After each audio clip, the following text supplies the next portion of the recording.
I knew, within the first 30 seconds, that this conversation was already lost.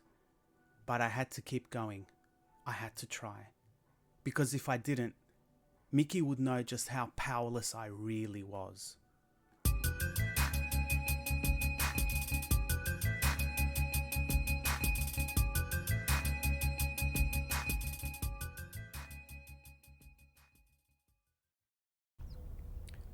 The door clicked shut behind Mickey, and the teacher leant back in his chair, fingers digging into the desk.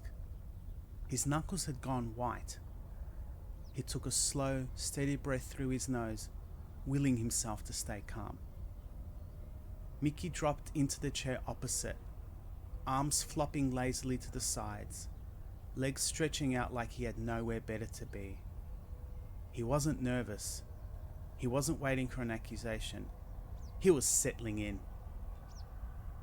"You said something about footage," he said, tilting his head slightly. "If you have it, why waste your time asking me?" The teacher exhaled slowly. He wasn't going to rise to it. Not this time. "You were in the staff room last night," he said, voice flat, no emotion, just facts. Mickey's lips curled into a half smile. "Was I?" "Don't play games," the teacher snapped. "You were the last one in there." Mickey made a show of considering it. "Huh, that does sound like me." The teacher's nails scraped the wood of the desk. "What were you doing?" Mickey shrugged, tilting his head. "The usual. Biscuits, loitering. Thought about stealing a pen, but changed my mind at the last second." His eyes gleamed as he said it.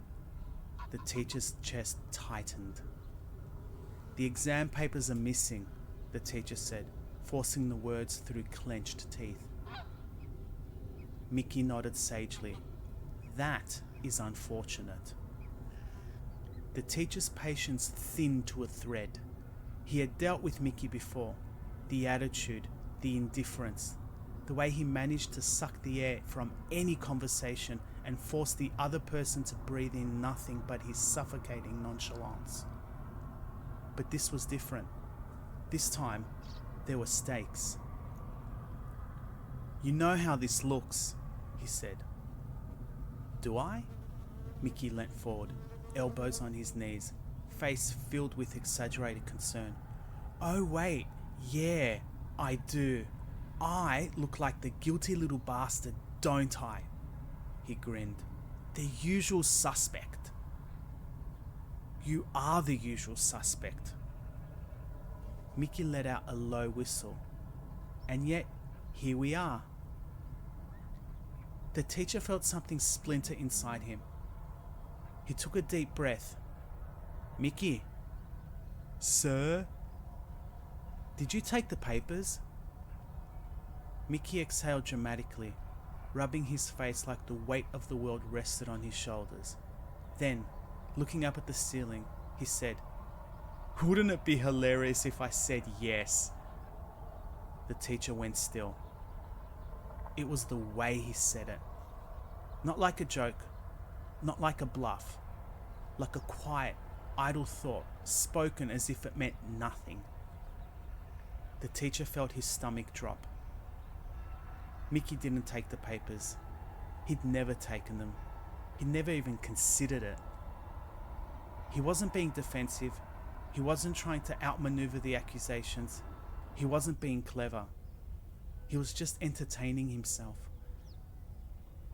The air in the room changed. The teacher suddenly felt smaller.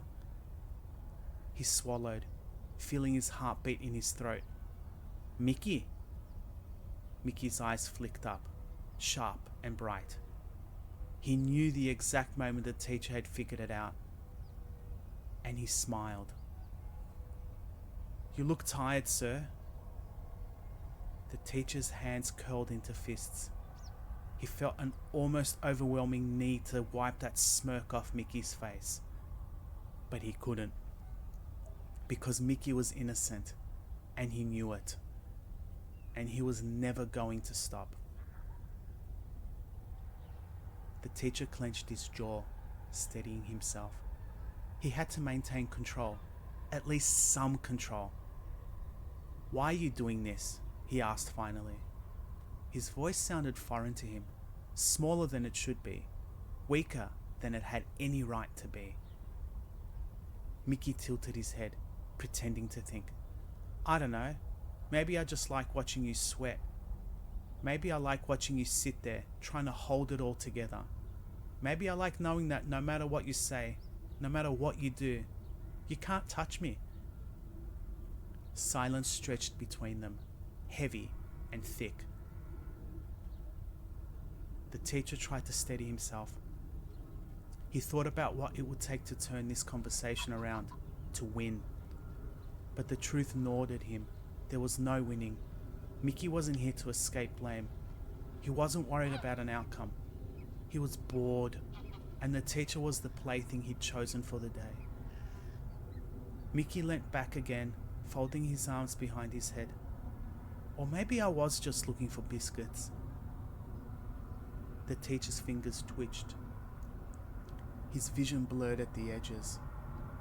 He could feel the fury building inside him, threatening to spill over.